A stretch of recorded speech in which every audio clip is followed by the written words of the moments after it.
Graça e paz, louvo a Deus pela vida dos irmãos. Oramos sempre para que Deus continue abençoando a vida de cada um de vocês, nos guardando, nos abençoando para que nós possamos viver cada dia felizes diante de Deus e para a glória dele. Como na última quarta-feira disse, nós daremos continuidade ao estudo no livro de Apocalipse.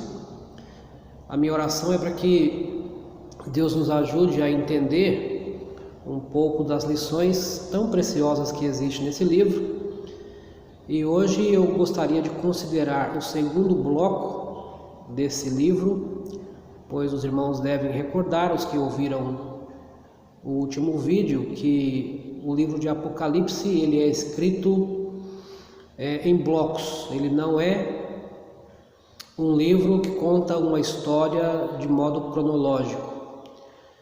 É comum na literatura apocalíptica essa repetição das informações, e o apóstolo João está tomando então esse modelo de literatura dos seus dias, e o seu desejo é ensinar, passar para a igreja as revelações que o Senhor está lhe dando ali na ilha de Patmos.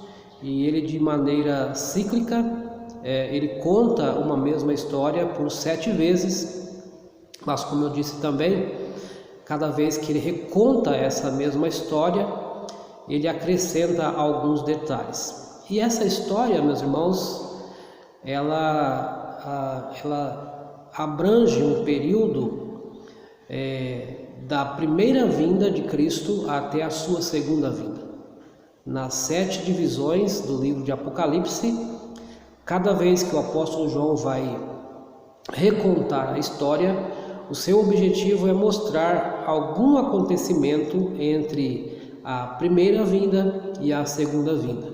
Em alguns momentos ele até abrange, resumidamente é claro, a história toda de Cristo, da igreja e o fim dos dias.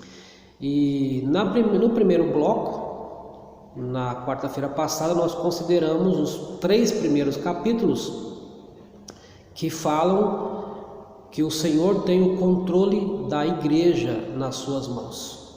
E isso ficou bastante claro quando o Senhor ele tem em suas mãos a liderança das igrejas, e ele caminha entre as 7 igrejas, ali na figura de 7 candeeiros. E como eu disse, ele não caminha de maneira passiva, mas ele é ativo. Ele vive com a igreja a experiência de cada igreja. Nesse momento, então, nós vamos considerar, claro que muito resumidamente, não é? Os capítulos de 4 a 7, que é o segundo bloco. O apóstolo João vai recontar a história de Cristo entre a primeira vinda e a segunda vinda. E é interessante que começa com a história de que João ele é levado aos céus. E ali então a primeira coisa que ele vê é um trono. Você pode observar isso aí nos primeiros versículos do capítulo 4. Observe comigo. Diz assim, Apocalipse 4, os primeiros versículos: Depois destas coisas, olhei, e eis não somente uma porta aberta no céu, como também a primeira voz que ouvi como de trombeta, ao falar comigo, dizendo: Sobe para aqui, e te mostrarei o que deve acontecer depois destas coisas.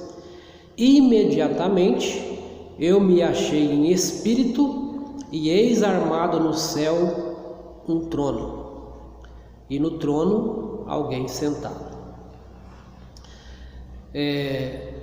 Muito significativo que Deus dá a João essa visão de um trono estabelecido no céu, E esse trono, como nós vemos aqui, não é um trono que está vazio, é um trono ocupado, e quem está sentado nesse trono é o Deus Todo-Poderoso, aquele que fez todas as coisas.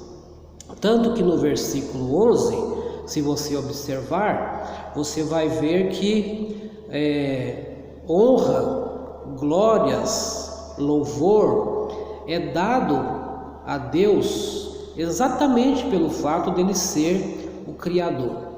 O Deus Pai, o Criador de todas as coisas, ele é aquele que está ocupando o trono nesse momento que João está vendo a visão dos céus.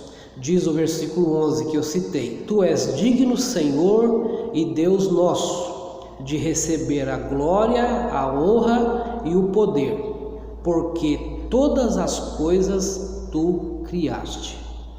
Então, o Deus Pai, Criador de todas as coisas, aquele que planejou tudo que existe, ele está recebendo glórias de todo o céu por causa de ser o Criador.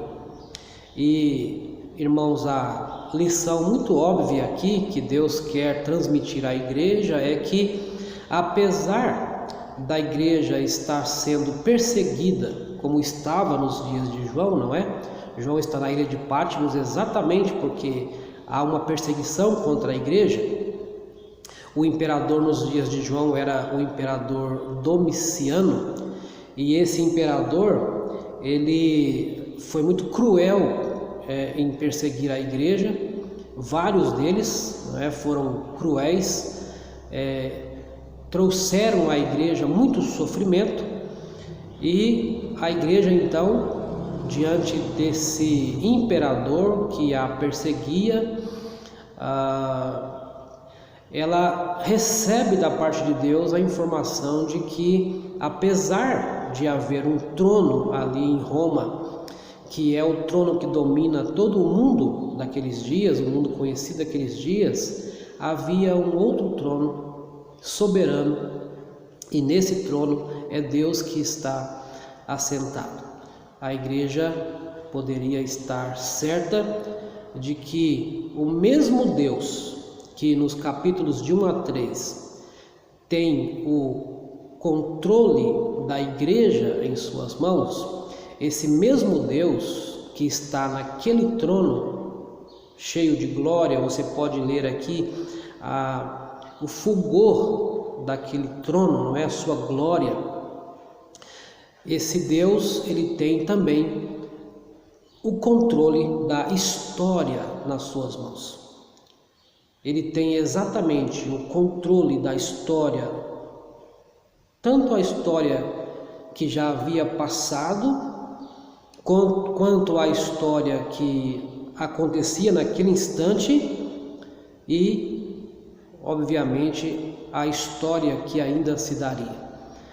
Deus, Cristo, nosso Senhor, tem a história da igreja em suas mãos. E a gente pode deduzir isso observando os primeiros versículos já do capítulo 5, porque aqui no capítulo 5 nós temos a história bastante conhecida do livro com 7 selos. Você vai ver assim, logo nas primeiras palavras do capítulo 5, versículo 1: Vi na mão direita daquele que estava sentado no trono um livro, escrito por dentro e por fora, de todo selado com 7 selos. Então, este livro, ele contém o desenrolar da história. A história, ela não teria sequência se aquele livro não fosse desatado selo por selo, e a história então tivesse o seu percurso. E veja que é nas mãos de Deus que está esse livro, do Deus sentado no trono. E de repente, da parte de João, ele observa que a necessidade de que aquele livro seja aberto, de que os selos sejam desatados, mas ninguém é encontrado digno, nem no céu, nem na terra, em lugar algum que pudesse abrir aquele livro. Ele está na mão de Deus, a história precisava dar sequência, mas e agora? João, ele chora. João, de certa forma, está decepcionado, porque ele entendia a necessidade de se desatar o livro. Mas e agora? Ninguém se apresenta, ninguém é competente ou tem a autoridade para ir até diante de Deus no trono e tomar aquele livro e desatar-lhe os selos. Mas veja, no versículo 5 nós temos a linda, maravilhosa informação a respeito do nosso Senhor. Quando João estava chorando muito, alguém chegou para ele e disse o seguinte: não chores, eis que o leão da tribo de Judá, a raiz de Davi, venceu para abrir o livro e os seus 7 selos. Que maravilha! Todos nós sabemos quem é o leão da tribo de Judá, quem é a raiz de Davi. É o nosso Senhor Jesus Cristo. Ele venceu, não é? Deixe-me recordar com os irmãos o fato de ele ter em suas mãos as marcas dos cravos, não é? Sinal de que ele esteve na morte, e ali esteve sozinho, pisou sozinho o lagar da ira de Deus. E é esse Senhor que se apresenta diante do trono de Deus e tem autoridade para tomar o livro das mãos de Deus e começar a desatar os seus selos. Mas, irmãos, eu acho muito maravilhosa a descrição, porque quando João ele vira para conferir a informação que lhe foi dada de que o leão da tribo de Judá havia se apresentado, o que João vê é o Cordeiro de Deus. Veja no versículo 6: então vi no meio do trono e dos 4 seres viventes, e entre os anciãos, de pé, um cordeiro, como tendo sido morto. Essa é a relação do Senhor Jesus com a igreja. O Senhor Jesus, de fato, é o leão da tribo de Judá. De fato, ele é a raiz de Davi. Mas João o conhece como o Cordeiro de Deus. João ouviu de João Batista um dia, quando eles puderam erguer os seus olhos e olhar alguém que vinha em sua direção, eles puderam ouvir: eis aí o Cordeiro de Deus que tira o pecado do mundo. E foi dessa forma que João se relacionou com o Salvador, com Jesus Cristo, seu Salvador, aquele que veio ao mundo para pagar o preço dos pecados de João e de todos os discípulos do Senhor Jesus, da igreja. E João pôde ver esse Cordeiro. Você pode imaginar a alegria, você pode imaginar o que passou pelo coração e pela mente de João naquele instante. O seu choro rapidamente foi transformado em regozijo, porque está diante dele, ou diante de Deus e diante de todo o céu, aquele a quem ele havia aprendido a amar, o Salvador Jesus. E ele ali, com os sinais da morte, ele se apresenta. O Cordeiro é aquele que esteve morto, mas ele se apresenta e ele toma. Veja o versículo 7: veio, pois, e tomou o livro da mão direita daquele que estava sentado no trono. E quando tomou o livro, os 4 seres viventes e os 24 anciãos prostraram-se diante do Cordeiro, tendo cada um deles uma harpa e taças de ouro cheias de incenso, que são as orações dos santos, e entoavam um novo cântico, dizendo: digno és de tomar o livro e de abrir-lhe os selos. Veja a razão. Enquanto no capítulo 5, Deus o Pai é adorado, é cultuado, porque é o Criador. Veja bem, o Cordeiro agora é cultuado, o Cordeiro é adorado, porque foste morto, e com o seu sangue compraste para Deus os que procedem de toda tribo, língua, povo e nação. João tem esse rico privilégio e ele nos conta essa história maravilhosa de que após a ressurreição do Senhor Jesus, ele se apresenta diante de Deus e ele se apresenta com autoridade. A história do mundo poderia dar sequência, porque o Senhor Jesus se apresenta vitorioso no céu. E meus irmãos, no capítulo 12 a gente vai ver algo extraordinário que acontece nesse momento quando o Senhor Jesus se apresenta no céu. Mas eu quero adiantar aqui, talvez a gente não tenha a oportunidade de considerar o capítulo 12, mas deixe-me adiantar para você, lá no capítulo 12 você tem, entre outras coisas, a expulsão de Satanás do céu. Nesse momento, quando o Senhor se apresenta lá, revestido de toda a autoridade, como ele mesmo diz em Mateus 28, toda a autoridade me foi dada no céu e na terra. Quando o Senhor se apresenta lá, revestido dessa autoridade que o Pai o concedeu, Satanás é expulso do céu. Ele perde o direito de ser acusador do povo de Deus diante de Deus. Ele não pode mais acusar.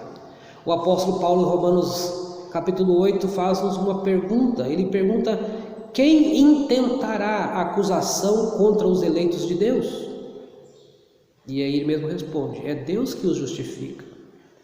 A justificação do cristão, que é fruto da ressurreição de Jesus Cristo, ela diante de Deus é perfeita e completa, ao ponto de que ninguém mais, nada mais pode acusar diante de Deus o cristão,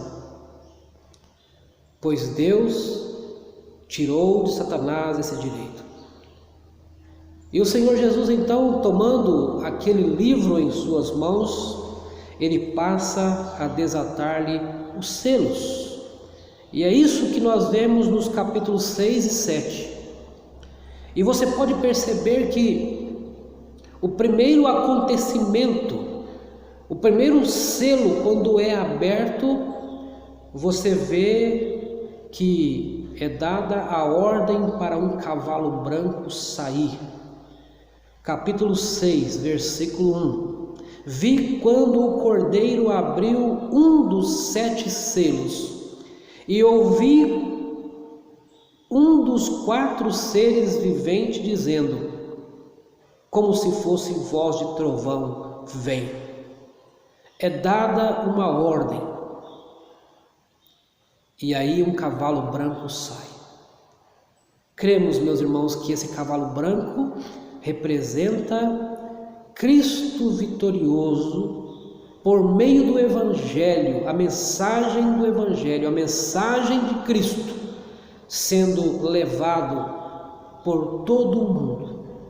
Veja que coisa extraordinária. Se Cristo não vencesse, se Cristo não tivesse autoridade para tomar o livro da mão de Deus, o Evangelho nunca atravessaria as fronteiras de Jerusalém. Mas porque ele venceu, ele disse aos seus discípulos: ide por todo o mundo, preguem o Evangelho, façam discípulos em todas as nações. E esse Evangelho chegou até nós, porque o Cordeiro foi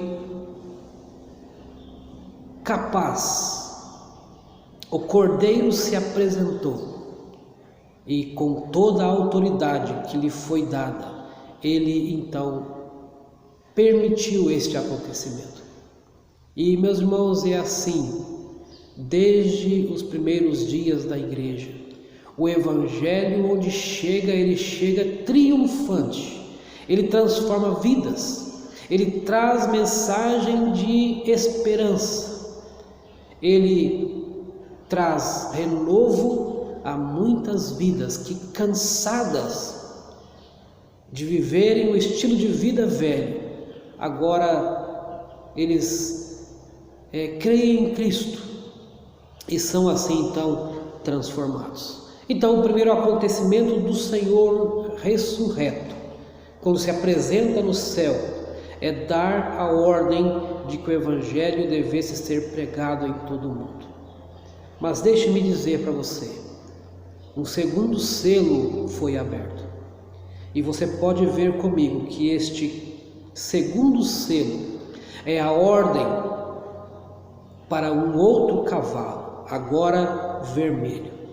E diz o versículo 4: e saiu outro cavalo vermelho, e ao seu cavaleiro foi-lhe dado tirar a paz da terra, para que os homens se matassem uns aos outros. Também lhe foi dada uma grande espada. Infelizmente, o Evangelho ele não é recebido, aceito por todo mundo. Infelizmente, há os opositores quanto ao Evangelho. E ao mesmo tempo que o Evangelho chega em um lugar e traz paz a muitos corações, esse mesmo Evangelho, ele provoca ira da parte de muitos outros. E infelizmente, uma maneira de se opor ao Evangelho é perseguindo o povo de Deus, é causando dor e sofrimento ao povo de Deus. Mas o interessante, meus irmãos, é que Deus assim permite. O povo de Deus tem testemunhado de Deus mesmo diante das perseguições. E é curioso que a igreja até cresce mais diante das perseguições. É comprovado isso. Há um cristão do segundo século que cravou um pensamento que é conhecido até hoje. Se eu não estiver equivocado, o seu nome é Tertuliano. Ele disse que o sangue dos mártires é a semente da igreja. Quanto mais sangue era derramado dos cristãos nas perseguições, mais crescia a igreja do Senhor. Então nós não podemos, meus irmãos, estranhar as perseguições, os sofrimentos, as dores, porque de algum modo isso está no plano de Deus para o despertamento da igreja, para que a igreja, meus irmãos, não recue, mas que a igreja avance na sua missão de pregar o Evangelho. Interessante que quando o apóstolo Paulo, em Romanos 5, ele fala, meus irmãos, de benefícios da justificação, ele vai dizer algo interessante para nós com relação à tribulação. Alguns benefícios da justificação são apontados pelo apóstolo Paulo lá no livro de Romanos, ou na carta aos Romanos, no capítulo 5. E veja bem, ele vai dizer o seguinte: justificados, pois, mediante a fé, temos paz com Deus. O primeiro benefício da justificação é paz com Deus. Depois ele vai dizer: por meio de Jesus Cristo, E agora versículo 2: por intermédio de quem obtivemos igualmente acesso pela fé a esta graça na qual estamos firmes. O segundo benefício da justificação é o acesso à graça de Deus. Mas ele vai dizer mais: e gloriamo-nos na esperança da glória de Deus.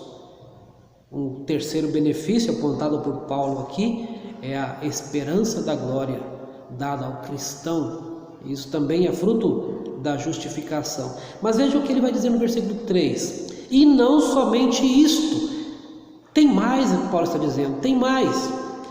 A paz é uma consequência da justificação, o acesso à graça é uma consequência da justificação, a esperança da glória é a terceira consequência da justificação, mas ele vai dizer, tem mais. E ele diz, mas também nos gloriamos nas próprias tribulações. Meus irmãos, os cristãos que viveram antes de nós, todos os séculos da igreja, eles tiveram uma ideia bastante diferente do que infelizmente a igreja hoje, por causa da influência de filosofias do mundo,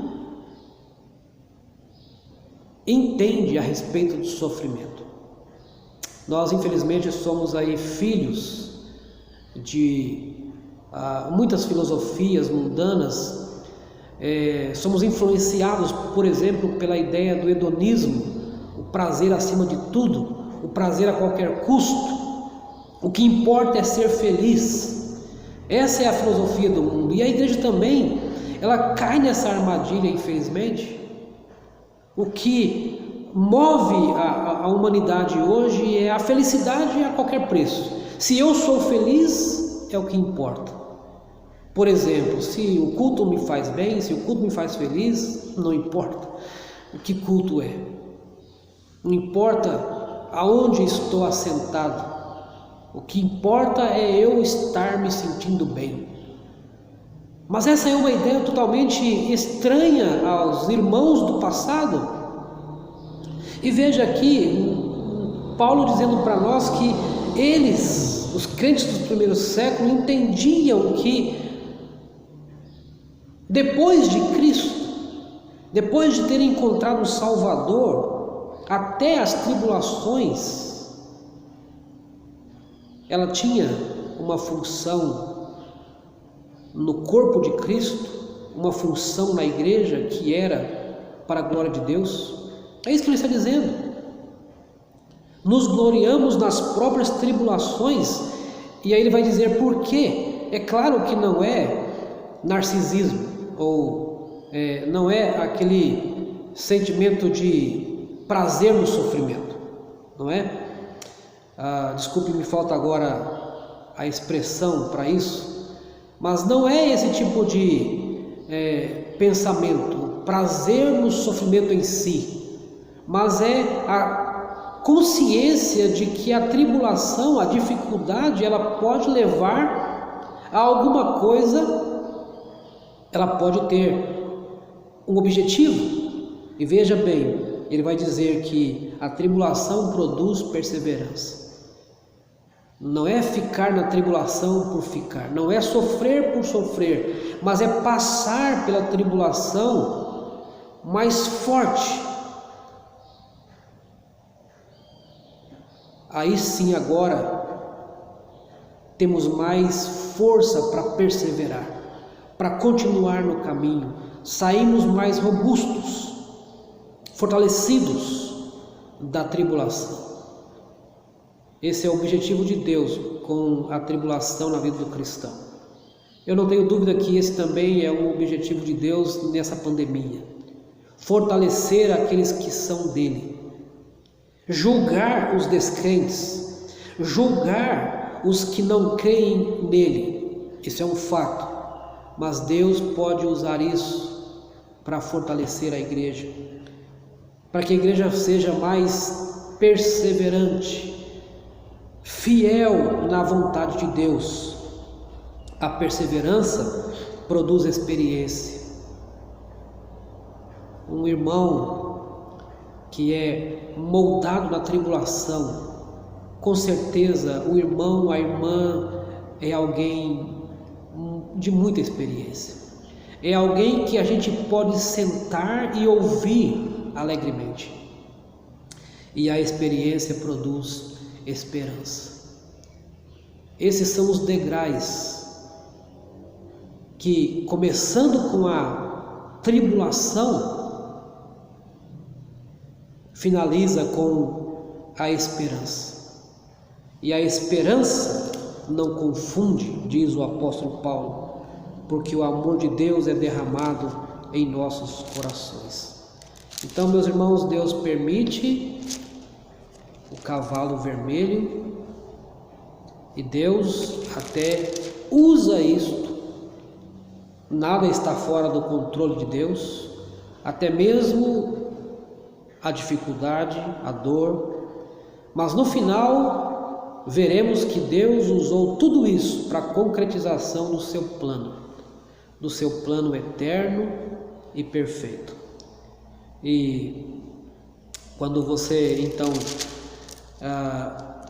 percebe que entre o 6º selo e o 7º selo, você tem a narração dos servos de Deus glorificados diante de Deus. Capítulo 7 é que nos relata isso. Mas deixe-me ler a partir do versículo 9. Diz assim: depois destas coisas vi, e eis grande multidão que ninguém podia enumerar, de todas as nações, tribos, povos e línguas, em pé diante do trono e diante do Cordeiro, vestidos de vestiduras brancas, com palmas nas mãos, e clamavam em grande voz, dizendo: ao nosso Deus que se assenta no trono e ao Cordeiro pertence a salvação. Esta é a conclusão de todos os acontecimentos que se deram ali na abertura dos 6 primeiros selos. O 7º selo, ao ser aberto, anuncia-se as vozes das trombetas. 7 trombetas irão tocar, mas entre o 6º selo e o 7º selo há um parêntese, e esse parêntese relata o povo de Deus vitorioso. Assim, meus irmãos, será com todos nós que cremos no Senhor. Nós somos mais que vencedores em Cristo Jesus. Diante da oportunidade de pregarmos o Evangelho, essa é a razão de estarmos aqui na terra. Cumprir a missão que Deus nos deu. Há a possibilidade de enfrentarmos dificuldades, tribulações, provações, tentações. Há essas possibilidades. Mas no final estaremos diante do nosso Deus, glorificando a Ele por aquilo que Ele de fato fez por nós. Ele é aquele que é digno de ser adorado, porque foi morto, porque foi revestido de autoridade. Depois de sofrer por um pouco, foi colocado à destra de Deus, e ali vive por cada um de nós. O Senhor Jesus é a primícia dos que dormem. Depois haverá a grande colheita. Todos nós nos apresentaremos vivos, ressurretos, diante de Deus, diante do seu trono, e receberemos a gloriosa promessa do Senhor: entre para o reino que está preparado para vocês, desde a fundação do mundo. Então, meus irmãos, não nos esmorecemos, não nos deixe abalar diante das dificuldades, mas que vivamos sempre para a glória e louvor do nosso Deus, para que o objetivo que o Senhor, a razão pela qual estamos aqui neste mundo, seja alcançado, que é o testemunho diante daquele que o Senhor colocou do nosso lado. Testemunhar, como diz o apóstolo Pedro, as virtudes do nosso Salvador. E que assim seja, para a glória do Senhor, hoje e sempre. Amém.